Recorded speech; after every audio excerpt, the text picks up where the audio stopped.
There is a specific hour that keeps appearing in the lives of millions of older adults, and it is not 2 in the morning, and it is not 4. It is 3. Exactly 3. And if this is happening to you, chances are you have already brought it up with your doctor, only to hear something like, well, this is just something that comes with getting older. Or perhaps you have spent time searching for answers online, only to find the same recycled suggestions that never seem to address what was actually going on.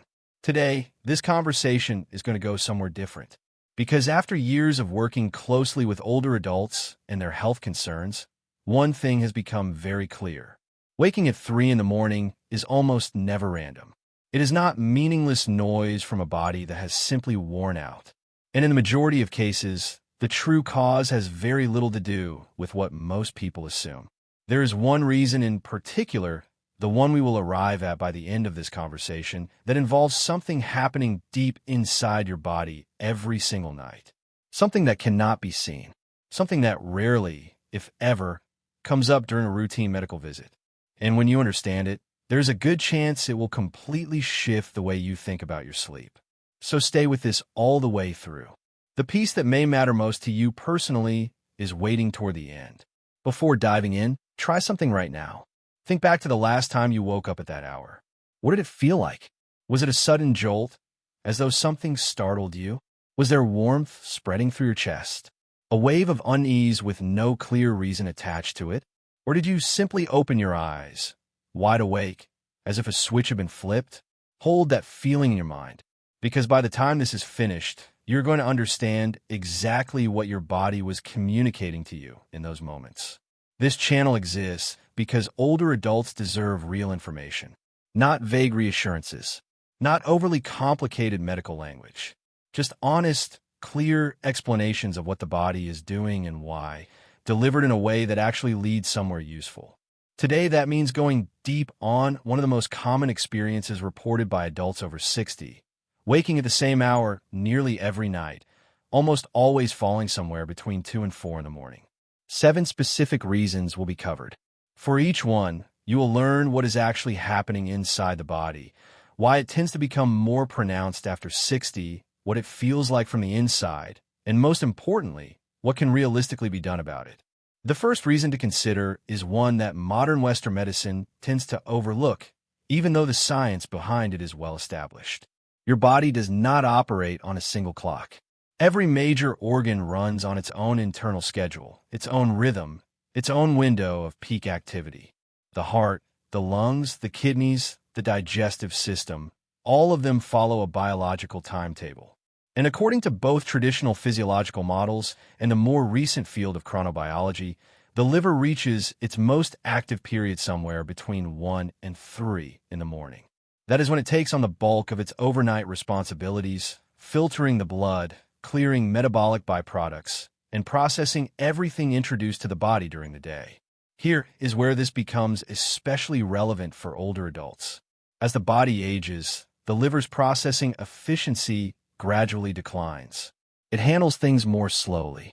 And if it is working under a heavier than usual load at night, because of a large evening meal, alcohol consumed in the hours before bed, certain medications, or simply an accumulation of daily metabolic waste, it can generate a subtle but real internal stress response. That response triggers a mild hormonal fluctuation. And that fluctuation, small as it is, can be just enough to pull a person out of sleep right at the 2 to 3 in the morning mark. A useful way to picture it is this. Imagine the body as a city, and the liver as the overnight maintenance crew. During daylight hours, the trucks are parked and the streets are quiet. But around 1 in the morning, everything begins to move. The crew does not need to be loud to disrupt the neighborhood. Simply being active is enough. There are practical steps worth taking here. Finishing the evening meal at least 3 hours before bed reduces the workload the liver carries into the night, keeping that meal lighter, particularly in fat and protein, both of which require significant processing, helps further. Avoiding alcohol in the hours before sleep matters more than most people realize. Even modest amounts add to the overnight burden. And for anyone taking multiple medications, it is worth asking a doctor whether any of them are metabolized by the liver and whether the timing of those doses could be adjusted. The second reason involves a mineral that plays a fundamental role in the brain's ability to stay calm during sleep, and it is one that is dramatically underappreciated in the context of older adults. Magnesium is involved in more than 300 biochemical processes throughout the body, and among its most important functions is the role it plays in sleep itself. It helps regulate the nervous system, supports the natural production of melatonin, and activates the brain receptors responsible for promoting deep, restorative rest. The difficulty is that magnesium levels tend to decline with age. The body absorbs less of it from food. The kidneys begin excreting more of it, and a number of commonly prescribed medications, including certain diuretics, antacids, and acid-reducing drugs, can deplete it further. When magnesium falls below optimal levels, the nervous system becomes hypersensitive. Small disruptions that would normally go unnoticed, a minor temperature shift, a sound in the distance, the subtle stirring of a dream, become capable of pulling a person fully out of sleep. And once awake, the brain struggles to settle again because the very mineral that signals it to calm down is in short supply. A patient, a woman in her early 70s, had been waking at 3 in the morning consistently for nearly 2 years. She had assumed the cause was anxiety and had tried a number of approaches without meaningful improvement. It was only after specifically requesting a magnesium test that her levels were found to be on the lower end of normal. Following a conversation with her doctor and beginning a supplement in the glycinate form, she reported sleeping through the night within about 3 weeks. It is worth noting clearly, magnesium supplementation should only be started after speaking with a physician, particularly for anyone with kidney concerns. But it is absolutely worth raising and asking specifically about the glycinate or threonate forms, as both tend to be well tolerated and effectively absorbed. Food sources including dark leafy greens, pumpkin seeds, almonds, and black beans are also worth incorporating regularly. The third reason has to do with body temperature, and the relationship between temperature and sleep is far more precise than most people realize. In order to fall asleep, the core body temperature needs to drop. That decline is what signals the brain to shift into sleep mode. Throughout the night, the temperature continues on a slow, steady downward curve, reaching its lowest point in the early morning hours before gradually beginning to rise again as the body prepares to wake. In younger, healthy adults, this curve is smooth and predictable. After 60, it becomes less precise. Two specific problems tend to emerge. The temperature drop in the early part of the night can occur too quickly, which disrupts the architecture of sleep and makes the lighter phases in the second half of the night increasingly fragile. At the same time, the gradual temperature rise that should begin around 5 in the morning, the one that naturally eases a person toward waking, can begin earlier. When that rise starts at 2:30 or 3 instead, the brain reads it as a signal to wake up, and so it does. This problem is made considerably worse by a bedroom that is too warm. Many older adults keep their rooms warmer than ideal, often out of concern for feeling cold during the night. But a warm bedroom actively works against the body's natural overnight cooling, pushing sleep into lighter and more easily disrupted stages at exactly the wrong time. Research consistently points to a bedroom temperature somewhere between 65 and 68 degrees Fahrenheit, or roughly 18 to 20 degrees Celsius, as optimal for sleep in older adults. For anyone who finds that range uncomfortably cold, trying it for 1 week with a warm blanket rather than a heated room often produces results that are genuinely surprising. The fourth reason involves the relationship between the gut and the brain, a connection that science has only recently begun to fully appreciate, and the findings are remarkable. The gut and the brain are in constant communication through what researchers call the gut-brain axis, a two-way biological highway involving the vagus nerve, the immune system, and hundreds of millions of nerve cells embedded in the walls of the digestive tract. This communication does not pause during sleep. Gut activity has its own circadian rhythm, and certain aspects of it are most active during the nighttime hours. When the gut microbiome, the vast community of bacteria living in the digestive system, falls out of balance, it can generate low-grade inflammatory signals that travel directly to the brain through that gut-brain pathway. Studies over the past decade have connected this kind of imbalance to disrupted sleep cycles, increased waking during the night, and reduced time spent in deep sleep. And among older adults, the microbiome naturally becomes less diverse over time. Antibiotic use, changes in diet, reduced physical activity, and certain medications, particularly acid reducers, all shift the bacterial composition in ways that can interfere with that nighttime communication. The result is a kind of biological background noise. The brain, during the lightest stage of sleep in the 2 to 4 in the morning window, is receiving subtly unsettled signals from the gut and responding by pulling the person awake. Practical steps include adding more variety to fiber sources through different vegetables, legumes, and whole grains, which nourish beneficial bacterial strains. Fermented foods, such as plain yogurt, kefir, or fermented vegetables, can help reintroduce helpful organisms. Avoiding large meals and high-sugar foods in the evening reduces overnight fermentation activity in the gut. Even modest dietary adjustments maintained over several weeks can produce measurable changes. The fifth reason involves the thyroid gland, and specifically what it does during the nighttime hours. Thyroid hormones regulate metabolism, the body's fundamental processes of energy production and consumption. Like everything else in the body, this system follows a daily rhythm. Thyroid-stimulating hormone tends to peak in the late evening and early morning, as the body prepares for the metabolic demands of the coming day. In people whose thyroid function is operating optimally, this peak is smooth and goes entirely unnoticed. But a significant number of older adults have what is called subclinical thyroid dysfunction, meaning their levels fall within the technically normal range but are not operating at their best. In these cases, the early morning hormonal surge can become more pronounced. When thyroid activity spikes subtly at the wrong time, it can elevate the resting heart rate, raise the internal body temperature, and produce a vague but unmistakable feeling of agitation or alertness, all arriving at 3 in the morning. The adrenal system, which produces cortisol and adrenaline, interacts closely with thyroid function. When both systems fall out of rhythm due to chronic stress or age-related shifts, the result can be that characteristic early morning feeling of being suddenly, anxiously awake with a racing heart and a mind that refuses to settle. One patient, a man of 68, had experienced this pattern for well over a year. His routine blood work consistently came back within normal limits.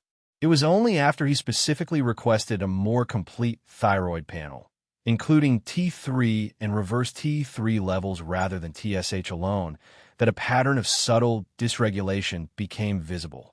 After adjustments to his treatment, the early morning waking resolved almost entirely within 2 months. Anyone experiencing this kind of waking, particularly if it comes with a rapid heartbeat, an internal sense of heat, or unexplained restlessness, is worth raising the question of a full thyroid evaluation with their doctor. The sixth reason is one that requires directness, because it is both very common and very rarely discussed. Many older adults take multiple medications, each prescribed for valid and important reasons. But the timing of those medications, when each one is taken relative to the sleep cycle, can create unintended disruptions that nobody ever mentioned at the time of prescribing. Certain beta blockers, widely used for heart conditions and blood pressure management, are known to suppress melatonin production. When taken in the evening, they can directly interfere with the brain's ability to maintain deep sleep through the early morning hours. Some antidepressants, particularly those taken in the morning, reach their peak metabolic activity in the afternoon and evening, producing a stimulating effect precisely when the body should be winding down. Diuretics or water pills, taken in the afternoon or evening, create an obvious problem by increasing the urge to urinate during the window that should be the deepest part of sleep. And certain blood pressure medications can cause blood pressure to dip too low in the early morning hours, triggering a compensatory stress response that functions like an internal alarm, waking the person at approximately 3 in the morning. A simple and worthwhile exercise is to write down every medication currently being taken along with the time of day is taken. Then bring that list to a doctor or pharmacist and ask one very specific question. Could the timing of any of these medications be contributing to early morning waking? Not whether the medication itself is appropriate, just the timing. In many cases, shifting a single dose by a few hours can change the nights dramatically without altering the treatment in any other way. The seventh reason, the one worth saving until now, because of how consistently it surprises people, is about what is happening inside the bedroom while sleep is occurring. Most attention around sleep hygiene focuses on the hour before bed. What is eaten, what is washed, how the body winds down. Very little attention goes to what is present in the room during sleep itself. Start with light. Not the obvious light of a lamp or a television left on. Something far more subtle. The standby indicator on a television. The soft glow of a cable box. The green dot on a power strip. The numbers on a digital clock across the room. Research published in peer-reviewed journals has found that even very low levels of ambient light in the bedroom, light that barely registers at the level of conscious awareness, can suppress melatonin production and increase the number of arousals from sleep in the later hours of the night. The eyes contain specialized cells that detect light even when the eyelids are closed. These cells send signals to the brain. At 3 in the morning, when sleep is at its lightest and most fragile, that signal can be enough to tip a person from near sleep into full wakefulness. Now add a regular sound to that equation. Not loud sounds, subtle, unpredictable ones. A refrigerator motor cycling on and off. A vehicle passing in the distance. The house settling. A partner shifting position. The brain in the second half of the night is operating in an extraordinarily sensitive state. It is near the surface. It is processing. Irregular sounds during this period catch it off guard in a way that sounds during the early evening never would. The bedroom, as much as possible, should function as a sensory blank space. Dark, cool, quiet, and free from unnecessary electronics. The simplest starting point is to cover or turn off every LED and standby light visible from the bed. Black electrical tape over any that cannot be switched off works well. Moving the phone to another part of the room removes a source of both light and subtle sound. Closing the bedroom door, if noise from elsewhere in the home is a factor, can make a meaningful difference. These are small changes, but sleep in the second half of the night is genuinely fragile, and fragile things require protection. When all 7 reasons are laid alongside each other, something important becomes clear. For most people, it is not a single cause operating alone. It is 2 or 3 layered on top of one another, each one contributing a small disruption that compounds into a pattern of waking at the same hour every night. The encouraging part is that identifying even 1 or 2 of these causes and addressing them consistently can shift the picture meaningfully. None of what has been discussed here requires expensive equipment, dramatic lifestyle changes, or complex medical interventions. It requires awareness, and then the decision to act on it. There is something that older adults often say once they begin sleeping through the night again, and it is not simply that they feel more rested, though they do. What they tend to say is that they feel like themselves again, because sleep is not one part of health among many. Sleep is the foundation on which everything else depends. Memory, mood, balance, immune function, the ability to engage fully with the people and the moments that matter most, all of it rests on how the body repairs and restores itself during those nighttime hours. When sleep improves, the effects ripple outward into every area of life. No one is too old to reclaim their nights. That is not a motivational phrase. It is a physiological fact. The body retains a remarkable capacity for restoration when given the right conditions. If even one of these 7 reasons resonated, if even one of them describes something familiar, that is the place to start. Choose one thing tonight. Cover the lights in the bedroom. Ask a doctor about magnesium levels. Move the evening meal a little earlier. Give it a week of honest attention. Pay attention to what changes. Because sometimes the most important shift begins with understanding what is actually happening, and that understanding is exactly what today was for.